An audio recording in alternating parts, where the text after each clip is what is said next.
إلى الله لننشر الخير في الكون. الحمد لله نحمده ونستعينه ونستغفره ونؤمن به ونتوكل عليه ونعوذ بالله من شرور أنفسنا ومن سيئات أعمالنا من يهده الله فلا مضل له ومن يضلله فلا هادي له ونشهد أن لا إله إلا الله وحده لا شريك له ونشهد أن سيدنا ونبينا وحبيبنا وشفيعنا وسندنا ومولانا محمدا عبده ورسوله. أما بعد فأعوذ بالله من الشيطان الرجيم. بسم الله الرحمن الرحيم. ففروا إلى الله إني لكم منه نذير مبين. وقال النبي صلى الله عليه وسلم حسن الظن من حسن العبادة أو كما قال رسول الله صلى الله عليه وسلم. رواه أبو داود. صدق الله العلي العظيم وصدق رسوله النبي الأمي الحبيب الكريم ونحن على ذلك لمن الشاهدين والشاكرين والحمد لله رب العالمين. اللهم صل على محمد وعلى آل محمد كما صليت على إبراهيم وعلى آل إبراهيم إنك حميد مجيد. اللهم بارك على محمد وعلى آل محمد كما باركت على إبراهيم وعلى آل إبراهيم إنك حميد مجيد. میرے محترم دوستو بزرگو،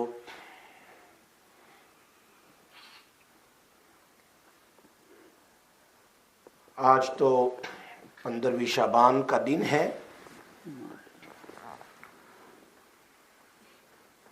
اور ہم رمضان کے مہینے کے قریب جا رہے ہیں. پوری زندگی، پورا سال جو بھی ہم سے کوتاہی ہو گئی اس کے لیے ابھی سے توبہ کرنا ہے، ابھی سے استغفار کرنا ہے، تب جا کر رحمت رمضان کی اور مغفرت رمضان کی اور جہنم سے آزادی کا پروانہ ہم سب کو مل سکتا ہے.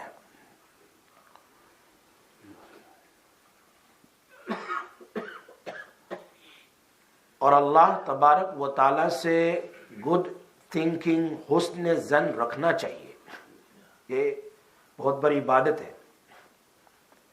اللہ سے حسن ظن رکھنا چاہیے، یہ بہت بڑی عبادت ہے. میں نہیں کہتا ہوں، نبی اکرم صلی اللہ علیہ وسلم نے بیان فرمایا، مسلم شریف کی حدیث ہے، صحیح حدیث ہے، انا عندی ظنی عبدی بی، میں اپنے بندے کا جیسا گمان ہے ویسا فیصلہ کروں گا. اگر اس کا گمان میرے ساتھ اچھا ہے، اچھا فیصلہ کروں گا، اور اگر اس کا گمان میرے ساتھ اچھا نہیں ہے تو اچھا فیصلہ نہیں ہوگا. اسی لیے ابو داؤد شریف کی حدیث میں نے ابھی پڑھی، حسن الظن من حسن العبادت، اچھا گمان رکھنا اللہ کے ساتھ یہ عبادتوں میں سب سے اچھی عبادت ہے، بیسٹ عبادت. اسی لیے اگر کوئی حاجی حج میں جاتا ہے، عمرہ کرنے والا، روایت میں حج کا ذکر ہے، نبی اکرم صلی اللہ علیہ وسلم نے بیان فرمایا کہ عرفات کے بعد وہ کہتا ہے ان اللہ تبارک و تعالی لا یغفر لهم، بے شک اللہ ان کی میری مغفرت نہیں کرے گا. عرفات کے بعد اگر یہ یوں کہے کہ اللہ میری مغفرت نہیں کرے گا تو نبی اکرم صلی اللہ علیہ وسلم فرمایا یہ سب سے برا حاجی ہے، سب سے برا حاجی ہے. کیونکہ اگر اللہ تبارک و تعالی اگر معاف کرنے والا نہ ہوتا تو تجھے اپنے گھر تک نہ لاتا. مالدار کو اگر کچھ دینا ہوتا ہے تو وہ کسی طرح بھی بلا کر دیتا ہے، لیکن اگر نہ دینا ہوتا ہے تو اپنے در پر دروازہ بھی نہ کھولتا۔ یہاں اللہ نے بلایا، عبادت کی توفیق دی، معلوم ہوتا ہے اللہ تعالیٰ معاف کرنا چاہتا ہے۔ یہی تو پہچان ہے اللہ کی کہ اللہ معاف نہیں کرنا چاہتا ہوتا تو ہمیں بھی نماز کی توفیق نہ دیتا، روزے کی توفیق نہ دیتا، ذکر کی توفیق نہ دیتا، عبادت کی توفیق نہ دیتا۔ وہ اللہ ہمیں توفیق دیتا ہے، وہ معاف کرنا چاہتے اسی لیے تو توفیق دی ہے۔ تو ہم نماز پڑھ کے بھی اللہ سے حسن ظن رکھے، قرآن پڑھ کر بھی اللہ سے حسن ظن رکھے، ذکر کر کے بھی اللہ سے حسن ظن رکھے۔ اسی لیے شیخ عبد الواحد بن زید فرماتے ہیں علیکم بمجالس الذکر و حسن الظن،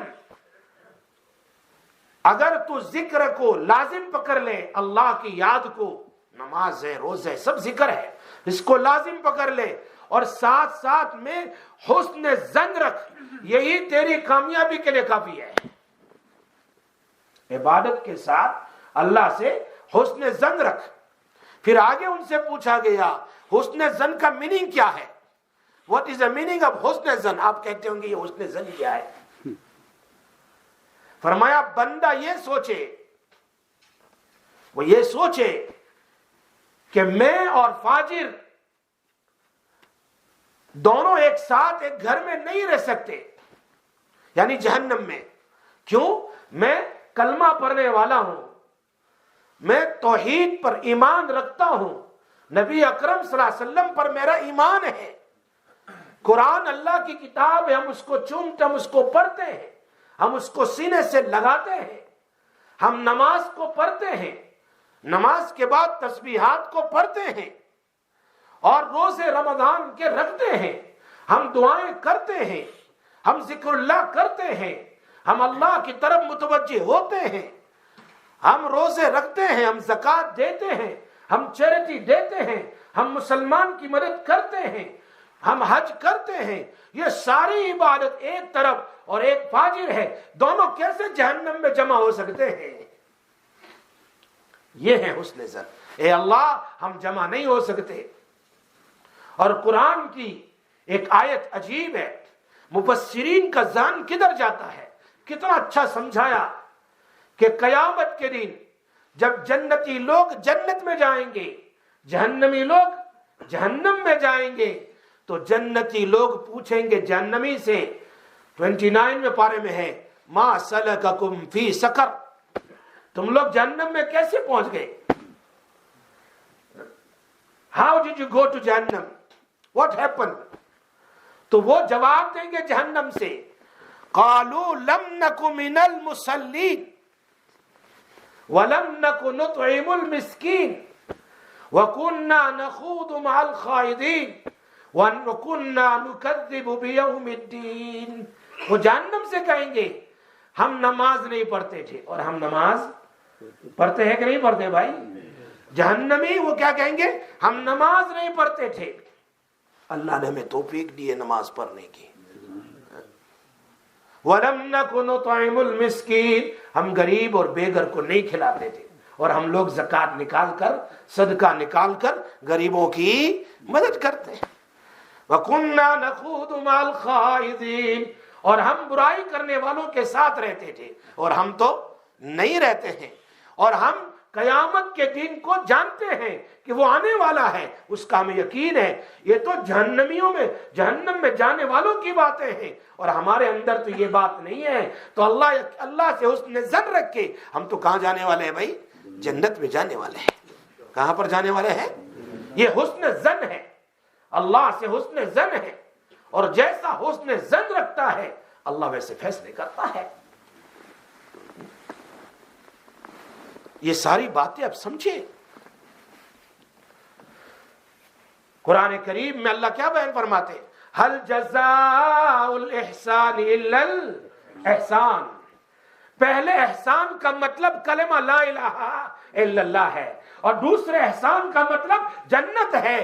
اگر تم کلمے پر باقی رہو گے تو کہاں جاؤ گے بھائی؟ جنت میں جاؤ گے۔ کہاں جاؤ گے؟ جنت میں جاؤ گے. اللہ سے ہمیں یقین, اللہ سے دعا بھی کرے, اللہ ہمیں کلمے پر باقی رکھنا اور کلمے پر موت بھی دینا. ہاں, اور قرآن کریم میں ایک جگہ فرمایا وَأَحْسِنُوا إِنَّ اللَّهَ يُحِبُّ الْمُحْسِنِينَ. احسنو کا مطلب ہے, مفسرین فرماتے ہیں اللہ کے ساتھ حسن ظن رکھو.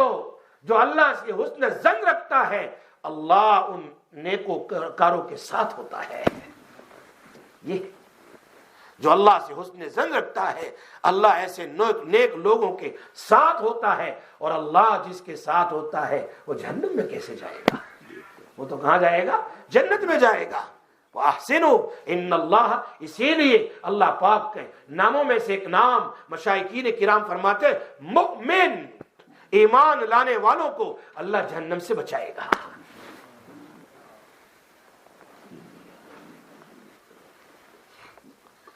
اللہ تعالیٰ نے ہمیں نبی اکرم, سب کہہ دو صلی اللہ, اللہ میں درود پڑھنے کی توفیق دے. جتنا ہو سکے درود پاک پڑھ لیں. اگر کوئی آدمی جمعہ کی رات سے فرام دا نائٹ آف جمعہ ٹل جمعہ ڈے ٹل مغرب, جیسے آج جمعہ ہے, ٹل مغرب 1000 مرتبہ درود پاک پڑھتا ہے تو اس کی موت نہیں آئے گی, مرنے سے پہلے جنت میں اپنا ٹھکانہ دیکھ لے گا, اپنی جنت کو دیکھے گا. کتنی بار بھائی؟ 1000 مرتبہ.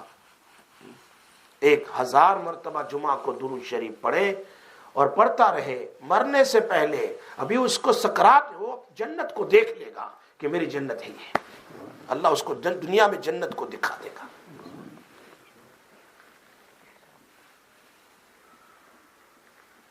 اور جمعہ کے دن درود شریف پڑھنے کے بارے میں نبی اکرم صلی اللہ علیہ وسلم نے بیان فرمایا, جو جمعہ کے دن مجھ پر زیادہ درود پڑھتا ہے وہ قیامت کے دن بالکل میرے قریب ہوگا. It's going to be very very close to me on the day of قیامت. اور کون نہیں چاہتا ہے کہ ہم نبی صلی اللہ علیہ وسلم کے ساتھ ہو تاکہ جلدی ہمیں ساتھ میں جنت میں لے جائیں. ہمارے ایک دوست قاری شبیر صاحب تھے, وہ کہہ رہے غازی آباد یو پی کے اسٹیشن پر میں بیٹھا ہوا تھا, اور وہ تو بلائنڈ تھے قاری شبیر صاحب, وہ سے بلائنڈ. وہ بیٹھے ہوئے تھے ٹرین کے انتظار میں بیٹھے ہوئے تھے. ان کے پڑوس میں کوئی آدمی بیٹھا ہوا, وہ صلی اللہ علیہ وسلم صلی اللہ علیہ وسلم صلی اللہ علیہ درود شریف پڑھتے. تو قاری شبیر صاحب تو بلائنڈ تھے, پہچان نہیں سکتے تھے کون ہے. پوچھا بھائی تیرا نام کیا ہے, کون ہے تو؟ اس نے کہا میں پنڈت ہوں. کیا کہا؟ میں پنڈت ہوں. ارے آپ ہندو پنڈت ہو؟ کہاں میں ہندو پنڈت ہوں, ٹیمپل کا جو ہے بڑا پنڈت ہوں میں, مندر کا. تو آپ درود شریف کیوں کثرت سے پڑھتے ہیں؟ درود شریف بہت پڑھتے ہیں آپ. کہا میں روزانہ 1000 مرتبہ درود شریف پڑھتا ہوں, جمعہ کے دن نہیں, روزانہ. اس نے پوچھا کیوں, کیسے؟ کہا میری بزنس ایک دم ٹھپ پڑ گئی تھی, بہت بڑی بزنس تھی, لاکھوں ملینوں بلینوں کروڑوں میں, وہ بالکل ٹھپ پڑ گئی تھی. میں نے ایک مسلمان عالم سے پوچھا, اس نے کہا میرے نبی کا درود پڑھا کر. اس نے مجھے کیا کہا؟ میرے نبی کا درود پڑھا کر, شارٹ کٹ والا صلی اللہ علیہ وسلم. کہا جس دن سے میں نے پہلے دن پڑھا 1000 مرتبہ, آہستہ آہستہ میری بزنس اتنی ہو گئی مجھے پتا نہیں میرے پاس کتنے پیسے ہیں. کہا تب سے میں سمجھ گیا کہ یہ تو بہت اچھا وظیفہ ہے اس کو. ارے ایک ہندو پڑھتا ہے اللہ اس کی مدد کرتا ہے, ہم تو ایمان والے ہیں اور ہمارا تو یقین ہے یہ میرا آخری نبی ہے, ان کا ہم پر بڑا احسان ہے. Why we don't read the درود شریف upon رسول اللہ صلی اللہ علیہ وسلم. میری بات سمجھ میں آ رہی ہے کہ نہیں آ رہی؟ اتنا زیادہ پڑھو کہ کعب احبار رضی اللہ تعالیٰ فرماتے ہیں I asked رسول صلی اللہ علیہ وسلم, یا رسول اللہ can I recite درود شریف upon you 1/4 of my day? فرمایا اس سے زیادہ کرو تو بہتر ہے. فرمایا میں آدھے دن پڑھوں درود شریف اور آدھے دن دوسرا عمل. فرمایا بہت اچھا ہے، اس سے زیادہ پڑھو. if you recite درود شریف more than half day more better. فرمایا میں 3/4 days پڑھوں. فرمایا ہاں بہت اچھا ہے، اس سے زیادہ پڑھو تو اور بہتر ہے. فرمایا پورا دن میں درود شریف پڑھوں. فرمایا ہاں پورا دن پڑھو، اللہ تبارک و تعالی تمہاری زندگی کے سارے گناہ کو معاف کر دے گا اور تمہارے اللہ ہر کام کو پورا کر دے گا. وہ میری بات سمجھ میں آ رہی ہے نا؟ درود پاک. البخیل الذی ذکرت عندہ من لم یصلی علیہ. سب سے بڑا بخیل، مائزر، سٹنجی وہ آدمی ہے جس کے سامنے میرا نام آئے اور وہ مجھ پر درود نہ پڑھے. جو مجھ پر درود نہ پڑھے وہ سب سے بڑا بخیل ہے. اور اللہ کے حبیب نے فرمایا ہلاک ہو جائے وہ آدمی جس کے سامنے میرا نام آئے اور مجھ پر درود صلی اللہ علیہ وسلم نہ پڑھے. اللہ کے نبی کی بد دعا ہے. اس لیے اللہ سے حسن ظن رکھے ہر وقت. جیسے جمعہ کا دین ہے، آپ جمعہ کے دین میں سورۃ الکہف پڑھو، ایک بار پوری سورت پڑھ لو. میرے نبی صلی اللہ علیہ وسلم نے کیا فرمایا؟ صلی اللہ علیہ وسلم نے کیا فرمایا؟ اللہ تمہیں اس جمعہ سے لے کر، یعنی آج کی جمعہ ہے، آئندہ جمعہ تک اسپیشل نور عطا فرمائیں گے. اسپیشل نور. وہ نور کیا کرے گا؟ ارے بھائی اندھیرا ہو، ڈارک ہو اور اس میں نور ہو، لائٹ ہو، تو آپ کو پتا چلے گا رائٹ کدھر ہے، لیفٹ کدھر ہے، سامنے تھمبا ہے، سامنے پلر ہے، یا کیا ہے کیا نہیں ہے. تلاش کرنا بھی آسان، رائٹ کیا ہے، رونگ کیا ہے، خراب کیا ہے، اچھا کیا، سب کچھ نظر آئے گا. فرمایا اگر تم سورۃ الکہف پڑھو گے اس جمعہ کو تو آئندہ جمعہ تک اللہ ایسا نور عطا فرمائیں گے، وہ نور تمہیں ہدایت کی طرف لے جائے گا اور گمراہی اور گناہ سے بچائے گا.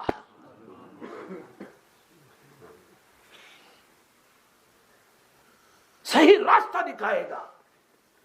ٹائم نکالو، میرے نبی کا فرمان سامنے رکھو.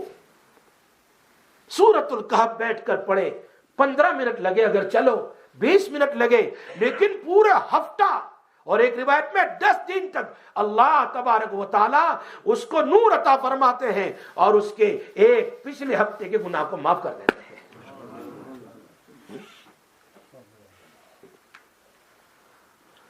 اور ایک سب سے امپورٹنٹ تھنگس، پورے ہفتے کی فجر کی نماز ماشاءاللہ، لیکن جمعہ کے دن کی فجر نماز اس کا درجہ بہت بڑا ہے. فجر کی 2 سنت کے بارے میں، there's 2 sunnat of fajr, what Rasulullah sallallahu alaihi wasallam says, رکعت الفجر خیر من الدنیا وما فیہا. there's 2 sunnat of فجر ہے، وہ دنیا اور دنیا میں جتنے مال و دولت، گولڈ، سلور، پیٹرول، کیا نہیں ہے دنیا میں، کیا نہیں ہے، what is not present in this دنیا، دنیا میں کیا نہیں ہے، سب کچھ ہے. ان تمام کو اللہ کے راستے میں صدقہ کر دو، اس سے بھی زیادہ ثواب فجر کی 2 سنت کا ہے. رکعت الفجر خیر من الدنیا وما فیہا، 2 رکعت سنت کا ہے. اس کے بعد فرض پڑھو تو اس کا کتنا ثواب ہے. That's why there is 2 salah, Fajr and Asr. Special angels are coming in the masjid and they're reading namaz with musallis. The night angels and the day duty angels, they all come together in Fajr salah and in Asr salah. اگر ہم نے فجر میں حاضری نہیں دی ہے, and we did not come to masjid in Fajr salah, تو رات والے فرشتے بھی اللہ کو کہیں گے وہ نہیں تھا, اور صبح والے فرشتے جب شام میں جائیں گے وہ بھی کہیں گے وہ نہیں تھا. ہمارا نام کتنے دن ایسے گزر گئے ہوں گے کہ فجر کی نماز میں اللہ کے سامنے موجود نہیں ہے. How many youngsters they missed the Fajr Salah? That our name is not there in the list by Allah Tabaraka wa Ta'ala. جب یہ فرشتے جاتے ہیں تو اللہ سے کہتے ہیں there was so and so person, it was present in Fajr Salah. اللہ کہے تم گوارو, میں نے ان کی مغفرت کر دی ہے. کتنے ایسے ہوں گے صرف فجر کی سنت کا. ہمیں تو چاہیے کہ we should come in Fajr first is the first namaz of the day. And we should bring our other friends and families. یعنی دوستوں کو لانا چاہیے کہ دیکھو بھائی فجر میں جا رہا ہوں, تمہیں پک اپ کر لوں گا میرے ساتھ. تو ایک آدمی تمہارے ساتھ فجر پڑھے گا, پھر دوسرے کو لائیں گے, تیسرے کو لائیں گے. آپ کے خزانے میں کتنا ثواب ہو جائے گا. کیوں؟ ان قرآن الفجر کان مشہودا. فجر کے قرآن سننے کے لیے اسپیشل اینجل آسمان سے آتے ہیں.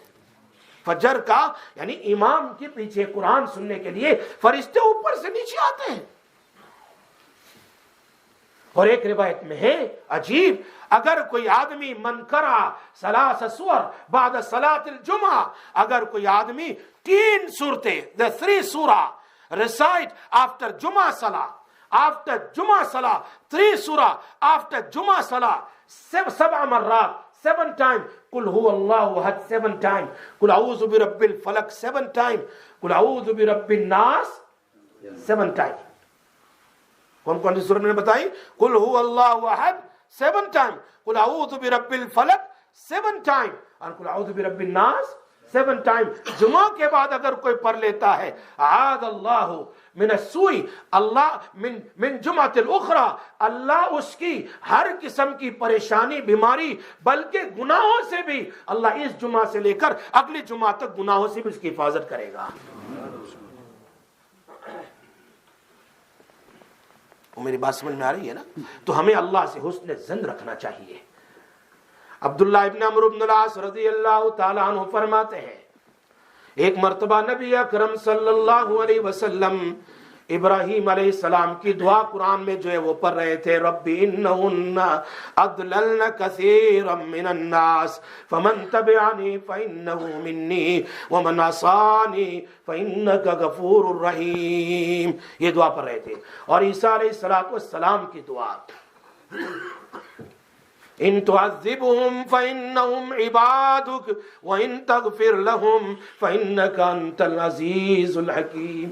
He was reciting both dua, then he started crying, اور کہہ رہے تھے اللہم امتی امتی, او اللہ میری امت کا کیا ہوگا, میری امت کا کیا ہوگا. اللہ کے نبی صلی اللہ علیہ وسلم کے پاس جبرائیل علیہ السلام آئے, یا جبرائیل اذهب الى محمد وربك عالم سلہ ما یبکیک, او کما قال رسول اللہ صلی اللہ علیہ وسلم, اے جبرائیل جاؤ میرے نبی کے پاس, تیرا رب سب کچھ جانتا ہے کہ وہ کیوں رو رہے ہیں, اللہ کو سب پتا ہے. وَرَبُّكَ يَعْلَمُ, بس آپ جا کر ان سے پوچھ لیجئے مَا يُبْكِيكَ, کس چیز نے آپ کو رلایا ہے, آپ کیوں رو رہے ہیں. Why are you crying? پوچھا جا کر. تو اللہ کے نبی صلی اللہ علیہ وسلم بیٹھے ہوئے, جبرائیل علیہ السلام تشریف لائے اور فرمایا اللہ نے پوچھنے کے لیے مجھے بھیجا ہے. Why are you crying? آپ کیوں رو رہے ہیں. جبرائیل علیہ السلام کے پوچھنے پر نبی اکرم صلی اللہ علیہ وسلم نے فرمایا کہ مجھے ابراہیم علیہ السلام کی اپنی امت کی دعا اور عیسیٰ علیہ السلام کی اپنی امت کی دعا مجھے یاد آ گئی. مجھے میری امت یاد آ گئی کہ میری امت کا قیامت کے دن کیا ہوگا. اس کے لیے میرے آنکھوں سے آنسو نکل رہے ہیں, میں رو رہا ہوں اپنی امت کی فکر میں. فرمایا جاؤ اللہ سے پوچھ کر آؤ, یہ مسلم شریف کی حدیث ہے. فرمایا جاؤ میرے نبی جبرائیل میرے نبی کو جا کر بتا دو, انا سنرزیک فی امتک ولا نسوک, جاؤ میرے نبی کو بتا دو قیامت کے دن ہم آپ کو آپ کی امت کے بارے میں راضی کر دیں گے, ہم آپ کو ناراض نہیں کریں گے, آپ کی امت کی مغفرت کر دیں گے.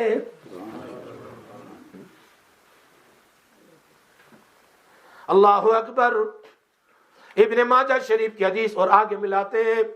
فرمایا اللہ پاک نے مجھے کہا خیرت, آپ پسند کر لو, یا تو آپ کی امت کے ہاف لوگ وداؤٹ ریکننگ جنت میں چلے جائیں, آپ کی امت کے ہاف وداؤٹ ریکننگ بغیر حساب جنت میں چلے جائیں, یا پھر دوسری صورت یہ آپ سفارش کو پسند کر لو.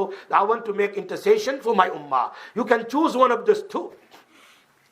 اللہ کے نبی فرماتے, ابن ماجہ شریف کی حدیث ہے, میں نے سفارش کرنے کو پسند کر لیا. I want to make intercession for my ummah. میں نے اس کو پسند کر لیا. فرمایا قیامت کے دن میں اپنی امت کی سفارش کروں گا. میں اپنی امت کی سفارش کیسے کروں گا؟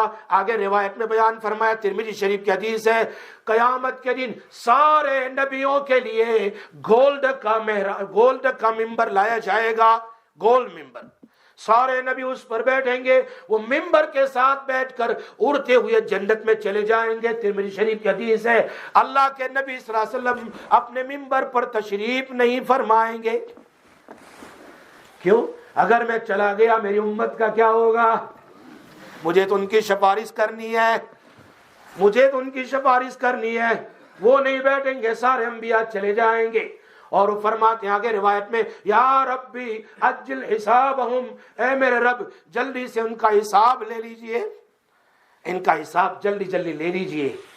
پھر اس کے بعد کوئی نیکی کی وجہ سے اور کوئی رحمت کی وجہ سے، کوئی سفارش کی وجہ سے جنت میں چلے جائیں گے۔ اتنی سفارش فرمائیں گے کہ روایت میں آتا ہے فرشتے کہیں گے، اے نبی صلی اللہ علیہ وسلم، آپ نے اللہ کے غصے کے سامنے اتنی سفارش کی کہ اب لگتا نہیں کہ آپ کا کوئی امتی جنت میں باقی ہے، جہنم میں باقی ہے، سارے جنت میں چلے جا رہے ہیں۔ اتنی سفارش کریں گے۔ اور ایک روایت میں ہے 70,000 people of my ummah, they will enter in Jannah without reckoning۔ اللہ کے نبی نے فرمایا، اے میرے اللہ اور بھی زیادہ کیجئے، فرمایا ہر 1000 کے ساتھ دوسرے 70,000۔ اور ایک روایت میں ہے اللہ کے نبی، اللہ تعالیٰ اور زیادہ کیجئے، فرمایا ایک 70,000 میں سے ایک کے ساتھ 70,000 جنت میں جائیں گے۔ کتنے جائیں گے جنت میں؟ اور ترمذی شریف کی حدیث ہے، 3 حشیات من حسیاتہ، فرمایا جب سارے جنت میں جائیں گے ابھی کچھ جہنم میں رہ جائیں گے۔ کتنے؟ ترمذی شریف کی حدیث ہے، ارے بھائی آپ لوگ ایک پلیٹ لے لو اور اس میں چینی ڈال دو، شوگر ڈال دو، کتنی چینی آئے گی؟ گن سکتے ہیں؟ شوگر دانے کتنے آئیں گے؟ گن سکتے؟ ہم اپنے ہاتھ میں اور اپنے لب میں اتنی شوگر کے گن نہیں سکتے۔ اللہ تعالیٰ کا حکم، ذالک 3 حسیات من حسیاتی، اپنے 3 لب سے جہنم سے نکالیں گے، ایک ایسا نکالا جاؤ جنت میں، اللہ اپنے ہاتھ سے نکالیں گے جاؤ جنت میں، اپنے ہاتھ سے جاؤ جنت میں۔ یہ اس امت کے لیے بہت بڑی فضیلت ہے۔ اس لیے اللہ سے کیا رکھے بھائی؟ حسن ظن رکھے۔ اللہ سے کیا رکھے؟ حدیث میں آتا ہے نبی اکرم صلی اللہ علیہ وسلم بیان فرمایا، میرا ایک بندہ جہنم میں ایک کونے میں 1000 سال تک اللہ کا نام پکارے گا، یا حنان یا منان، یا حنان یا منان، یا حنان یا منان۔ اللہ کہیں گے جبریل علیہ السلام سے، اذهب، اے میرے فرشتے جبرائیل جاؤ جہنم میں اور وہاں فلاں ایک آدمی کونے میں بیٹھا ہے، اس کو لے کے آؤ۔ وہ جائیں گے، سارے روٹے ہوں گے جہنم میں، ان کو نہیں ملیں گے، فرمایا جاؤ فلاں جگہ بیٹھا ہے اور وہ میرا نام بلا رہا ہے، یا حنان یا منان۔ یا جبرائیل علیہ السلام جائیں گے، اس کو نکال کر لائیں گے، اللہ پوچھیں گے کیف وجدت مکانک و مکیلک، تم نے جہنم کی جگہ کیسے پائی؟ وہ کہے گا شر مکان و شر مکیل، بہت خطرناک جگہ ہے۔ اللہ کہیں گے ردو عبدی، جاؤ میرے بندے کو واپس لے جاؤ جہنم میں، میرے بندے کو واپس لے جاؤ۔ تو وہ اللہ کے سامنے کہے گا ان کنت ان ارجو، اے میرے اللہ میں تو امید کرتا تھا کہ اللہ اذ اخرجتنی، جب ایک بار جہنم سے مجھے نکالے گا، مجھے واپس جہنم میں نہیں بھیجے گا، اللہ تجھ سے مجھے امید ہے۔ فرمایا ٹھیک ہے، جاؤ میرے اس بندے کو جنت میں لے جاؤ۔ بھائی اللہ سے حسن ظن رکھو۔ اس لیے ابو داؤد شریف کی حدیث ہے، حسن الظن من حسن العبادہ، حسن ظن یہ عبادت میں سے بہترین عبادت ہے۔ انا عند ظن عبدی، میں اپنے بندے کے حسن ظن کے مطابق فیصلہ کرتا ہوں، تو عبادت کرتے جاؤ، گناہ نہ کرو، گناہ بھی کرے اور اللہ سے حسن ظن بھی رکھے، نہیں، اللہ سے نیکی کا کام کرو، اور ابھی سے تیاری کرو رمضان کے لیے، استغفار کرو، توبہ کرو، نماز کی پابندی، جیسے میں نے ابھی سنایا سب سے ہیوی نماز، it was a very very heavy salah upon the hypocrites and منافقین، it was فجر صلاۃ۔ منافقین کے لیے سب سے بھاری نماز فجر کی نماز تھی۔ بھائی اگر ہم فجر کی نماز نہیں پڑھیں گے تو ہمارے اور اس زمانے کے منافقین میں کیا فرق ہوا. اللہ نے ہم کو ایمان دیا ہے, ہم کو کلمہ دیا ہے, توحید دی ہے. ہم کیوں جلدی الارم رکھ کر اٹھ کر کے فجر کی نماز میں شریک ہو جائیں؟ ابھی سے شروع کر دو. رمضان بھی آ رہی ہے تاکہ ہمارے لیے نمازوں کی پابندی آسان ہو جائے, اور پھر رمضان کے اندر ہم روزہ رکھیں گے. اللہ میں تقوی نصیب کرے گا, ایسا تقوی کہ پھر دین کے اوپر اللہ چلنا آسان فرما دے گا. اللہ مجھے اور آپ کو, ہم تمام کو عمل کی توفیق نصیب فرمائے. وآخر دعوانا ان الحمدللہ رب العالمین.